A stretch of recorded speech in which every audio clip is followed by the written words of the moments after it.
Salamat sa Diyos sa ngalan ng Jesus. Amen. Palakpakan po natin muli ang ating dakilang Diyos at tagapagligtas na ang pangalan ng Jesus sapagkat si Jesus ang Diyos na siyang Diyos Ama, Anak at Espiritu Santo. At ito po ang kanyang simbahang anak ng Diyos, kadugo ni Kristo, ang simbahang ititatag ng Diyos sa Pilipinas, sa malayong lupain sa silangan upang ganapin ang kanyang mga gawain, pa rin ang kanyang layunin sa huling kapanahunan. At ako po si Batas, Attorney Batas Mauricio, ang kasalukuyang leader-disipulo ng simbahang anak ng Diyos, kadugo ni Kristo. Welcome back dito po sa ating papagsalitain natin ang Biblia. Papagsalitain natin ang Biblia, ilang minutong paghahayag ng mga turo, aral at doktrina ng AND-KNK o ng simbahang anak ng Diyos, kadugo ni Kristo. Papagsalitain natin ang Biblia, isang magiging regular na bahagi ng mga palatuntunan ng ating mga kadugong broadcasters ng Panginoon o KBPs ng simbahang anak ng Diyos, kadugo ni Kristo. At ipinagpapatuloy po natin ang talakayan tungkol po dito sa anak ng Diyos, kadugo ni Kristo. Sa ating pong unang episode, may nagtanong po ano ba ang anak ng Diyos, kadugo ni Kristo? At sinagot nga po natin sa unang episode na ang ibig sabihin ng anak ng Diyos, kadugo ni Kristo, ito'y simbahang ang Diyos ang nagtatag sa silangan sa malayong lupain upang ganapin ang kanyang mga gawain, tuparin ang kanyang layunin sa huling kapanahunan. Naipaliwanag na po natin yan. Subalit, darating po tayo sa mga pagkakataon dito po sa pagsasalitain natin ng Biblia, AND-KNK, at ililiwanagin natin isa-isa ang ibig sabihin ng binanggit nating pagpapaliwanag o di kaya yung mga haligi ng anak ng Diyos, kadugo ni Kristo. Unay simbahan ang binabanggit dyan. Bakit po simbahan?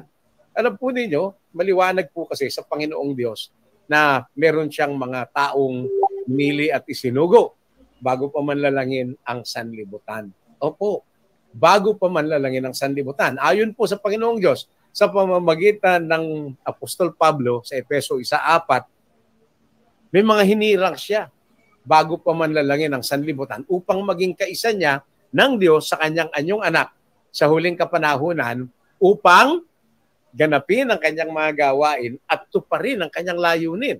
Yung po ang binabanggit dyan. May mga gawain po pala ang Panginoon. May layunin po pala ang Panginoon. Kailan magaganap ang mga gawain na yan? Kailan matutupad ang layunin yan? Ayan po yung mga tatalakayin natin sa mga susunod na episode ng ating papagsalitain natin ang Biblia. Ayan. Papagsalitain natin ang Biblia at alamin kung ano ang inihahayag ng Diyos sa kanyang salita, ang Biblia, tungkol sa kanyang mga aral, turo, at syempre sa kanyang doktrina. Aalamin po natin ano ba ang gawaing nais ng Diyos na tuparin ng kanyang mga pinilit, isinugot, ginawang simbahan. At bakit silangan malayong lupain? Nasaan ba yan? Sa Pilipinas nga ba yan?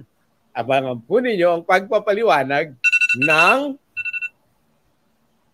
simbahang anak ng Diyos, kadugo ni Kristo dito po sa ating AND-KNK. Papagsalitain natin ang Biblia. Papagsalitain natin ang Biblia at nang sa ganon, magkaroon tayo ng kaliwanagan batay sa mga salita ng Diyos na nakasulat sa kanyang Biblia.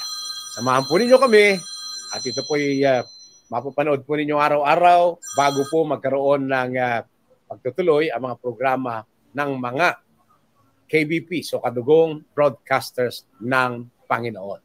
Papagsalitain natin ang Biblia at kung meron po kayong mga reaksyon, nandiyan po yung ating telepono sa inyong screen, nandiyan po yung ating email address sa inyong screen, at pwede nyo po kaming matawagan, pwede kayong makapagpadala ng inyong mga mensahe, ng inyong reaksyon o ng inyong komentaryo. Papagsalitain natin ang Biblia ng simbahang anak ng Diyos, kadugo ni Kristo. Salamat sa Diyos, sa ngalan ng Jesus. Amen.